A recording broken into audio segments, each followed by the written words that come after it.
a tendance à confondre la Russie, la culture russe et la Russie politique, celle de Poutine. Je pense que l'Occident est un donneur de leçons, qui se croit toujours autorisé à donner des bons points ou des mauvais points, qu'il a des années de colonialisme, des années de méfaits, la guerre il n'y a pas très longtemps. Donc je pense que les journaux, les journalistes, mesdames et messieurs, ils ont toujours besoin de diaboliser quelqu'un. C'est beaucoup moins simple que ça. Personne ne pense à diaboliser l'Amérique, sauf maintenant peut-être parce que Trump arrive. Donc vous avez toujours des espèces de boucs émissaires.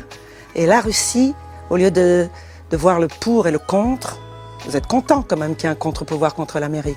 Vous êtes tellement les laquais de l'Amérique que vous ne voyez pas du tout qui est...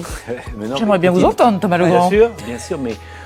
il y a un impérialisme américain qu'on dénonce beaucoup et il y a aussi maintenant un impérialisme russe, mais il ne faudrait pas le dénoncer au nom, au nom de l'équidistance. Je trouve très intéressant qu'il y ait un contre-pouvoir. Deux impérialistes, c'est mieux que pas d'impérialisme du tout. Non, mais le pire, c'est un seul.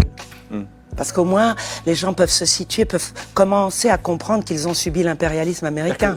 Vous ne dites pas qu'il faut dissocier Poutine de la Russie. On peut aimer la Russie, les Russes, l'âme slave, le drame slave, comme vous. Moi, je n'ai pas tout le dossier sur Poutine, donc je ne discuterai jamais avec vous sur Poutine parce que je ne connais pas le tenant et aboutissant.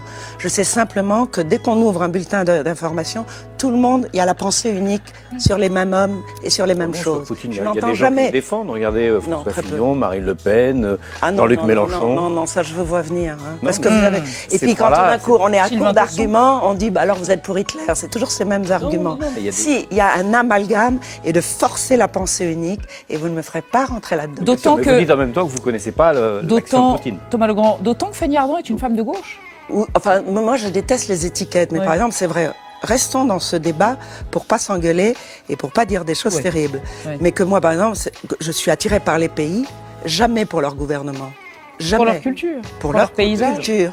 Après, moi, très jeune, j'ai cru que, tu vois, quand on me disait Picasso, ça me faisait toujours bizarre qu'il y ait des nationalités aux artistes.